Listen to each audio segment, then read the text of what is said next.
From AccuWeather.com, this is AccuWeather Daily, a brief host-read article. It's weather news in a nutshell. AccuWeather meteorologists are sounding the alarm on a blast of frigid air with origins in Siberia that will lunge southward across the Great Plains this weekend, and as that air turns eastward, the lowest temperatures of the season will likely unfold from beyond the plains to the Midwest and much of the east. AccuWeather senior meteorologist Bob Larson said that the cold outbreak will occur right smack in the middle of what is historically the coldest part of the winter. Larson added that given that a widespread deep snow cover will not be present over much of the central and eastern states, few record-low temperatures may be set.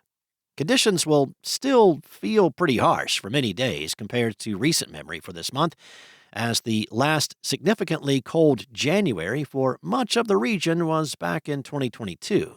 For some, it was back in 2018 or 2014. In the depths of the cold air next week, highs will be mainly in the 20s with nighttime lows in the 10s. It is possible that on at least one day, highs may struggle to reach 20 and night temperatures could dip into the single digits. A high in the upper 30s and a low in the upper 20s is average for New York City in the middle of January. The U.S. presidential inauguration on Monday could be one of the coldest on record, or at least the coldest since Ronald Reagan was sworn in for his second term in 1985. In Atlanta, temperatures thus far this January are averaging close to 6 degrees below the historical mark. The last time temperatures were consistently in this territory was back in 2014 with a January average of nearly 8 degrees below the historical mark. Highs will be in the 30s for the first half of next week, but may recover later in the week depending on the track of a storm. Nighttime lows will be mainly in the mid-teens to the mid-20s. A typical high for that part of Georgia is in the mid-50s with a low in the mid-30s in mid-January. Because stiff breezes will accompany the cold air, icy drafts can penetrate crawl spaces and enclosed non-heated locations, significantly raising the risk of pipes freezing in much of the interior south central and southeast states from later this weekend to the first part of next week. Temperatures in New England have been running fairly close to historical levels thus far. Still, once the frigid air expands eastward next week, they may dip past 2 degrees below the average mark in some areas, which would be considered abnormally cold. A typical high and low in Boston in mid-January is in the upper 30s and lower 20s. Now, farther west in Houston, there may be a couple of days where temperatures reach no higher than 40, with nighttime lows in the 20s.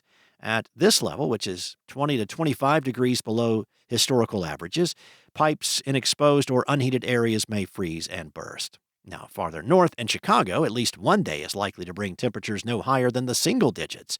Multiple nights with temperatures below zero are forecasted for next week.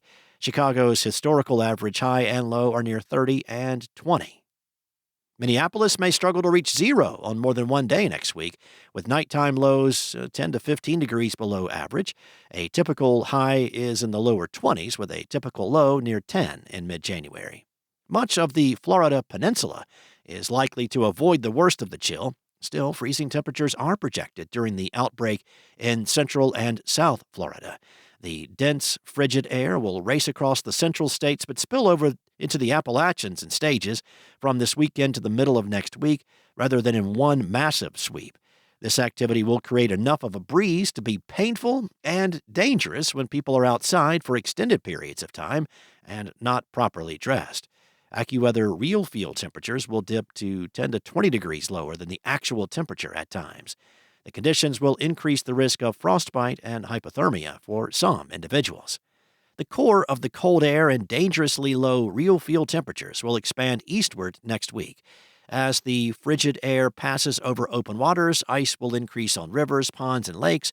And however, the ice buildup may be gradual, so ice could be dangerously thin for a time. Rounds of significant to heavy lake effect snow will continue around the Great Lakes in the next couple of weeks. That's all for now. You can find more stories and regional forecasts at AccuWeather.com. And for your local forecast at your fingertips, download the AccuWeather app. Enjoy the rest of your weekend. Be safe. I'll be back on Monday with more weather news from AccuWeather.